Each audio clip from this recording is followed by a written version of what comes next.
સુરત શહેરની સચિન પોલીસે ગેરકાયદેસર રીતે ગેસ બોટલ રિફિલિંગ કરતા ઇસમો વિરુદ્ધ કાયદેસર કાર્યવાહી કરી.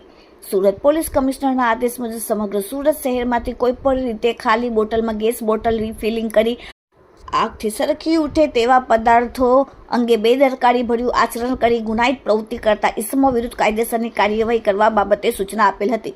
જે સૂચનાને અનુસંધાને સચિન પોલીસ સ્ટેશનના ઇન્સ્પેક્ટર વાઘેલા સાહેબની સૂચના અને માર્ગદર્શન હેઠળ સચિન પોલીસ સ્ટેશનના સર્વેલન્સ સ્ટાફના માણસો એકબીજાની સાથે પેટ્રોલિંગમાં હતા. તે દરમિયાન અંગત બાતમીને આધારે સચિન પોલીસ સ્ટેશન વિસ્તારમાં આર્થિક ફાયદા માટે ઘરેલું વપરાશના લાલ કલરના ગેસના મોટા બોટલમાંથી એલ્યુમિનિયમની નાની ધાતુની પાઇપ તથા વાલ્વનું કનેક્શન કરીને નાની બોટલમાં રિફિલિંગ કરીને વેચાણ કરતા ઇસમોને પકડી પાડવામાં આવેલ છે અને જુદી જુદી કલમો લગાડીને ગુનો દાખલ કરવામાં આવેલ છે.